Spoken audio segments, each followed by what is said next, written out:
एक बार एक स्वामी भैया जिनकी जेल में प्रचार करने की सेवा थी, वे सेवा में जाने से पहले महाराज जी के कक्ष में महाराज जी को प्रणाम करने के लिए गए और अभी प्रणाम करके उठे ही थे कि महाराज जी ने एक इंग्लिश की कोटेशन बोली।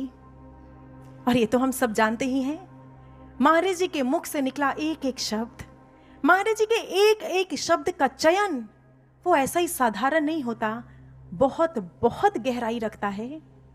महाराज जी ने कहा, peace breakers can be transformed into peace makers, but they have to awaken vital vigilance within them.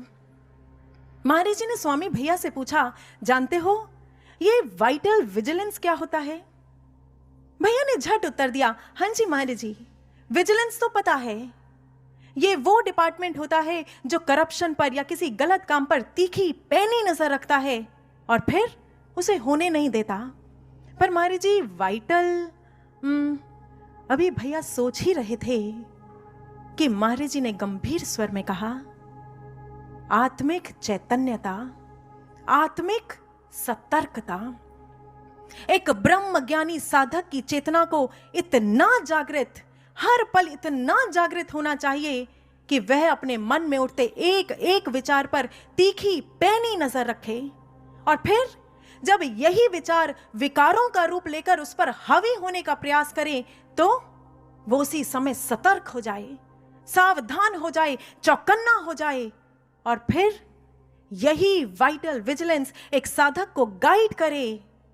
Now it's high time to meditate. ये सही समय है, उपयुक्त समय है। जाओ, ध्यान में उतर जाओ, इस ज्ञान ज्योति के साथ, ब्रह्म ज्योति के साथ इकमिक हो जाओ, तभी तुम अपने विकारों से अपनी रक्षा कर सकते हो। ये महाराज जी का सूत्र है। महाराज जी ने हम सब साधकों को दिया है कि हर पल सतर्क रहो और ज्ञान अग्नि से जुड़े रहो, तभी विकार हम पर हावी नहीं हो पाएंगे। आपको बताएं, ग्रीक मिथोलॉजी, उसमें भी एक बड़े ही सुंदर से पक्षी का वर्णन आता है। नाम है फीनिक्स बर्ड। आपने भी नाम सुना होगा। कहते हैं ये पक्षी अपने बड़े बड़े रेड गोल्डन पंखों के साथ वर्षों वर्ष जीता है, इसीलिए इसे इमॉर्टल बर्ड भी कहा गया, अमर पक्षी। पर जानते हैं, इस पक्षी के जीवन का एक बड़ा ही इंटरेस्टिंग सा फैक्ट है।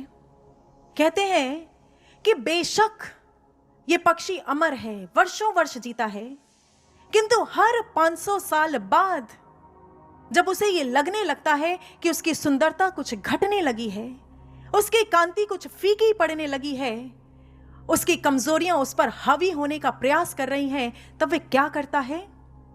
एक कठिन कदम उठाता है। वो अपने ही घोंसले में आग लगा देता है और उसमें कूद जाता है, खुद को भस्म कर लेता है। Yes, he burns himself into ashes। और फिर ग्रीक मिथोलॉजी कहती है कि फिर इसी राख से जन्म होता है एक नवीन सुंदर कांतिमय फिनिक्स का, एक ऐसे पक्षी का जो अपने आप में परफेक्ट है, गुणों से भरा हुआ है, अवगुणों से, दोषों से रहित है।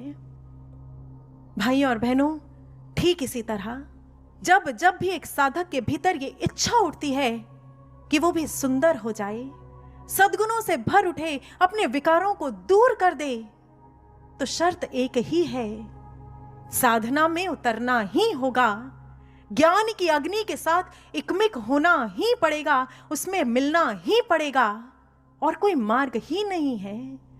This is an invincible law.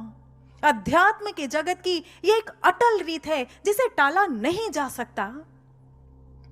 आप कभी अपने पुराने ग्रंथों को खंगाल कर देखिएगा, ऐसे ऐसे चमकते हुए रत्न मिल जाएंगे जो इस रीत को निभा भी गए और हमें बहुत कुछ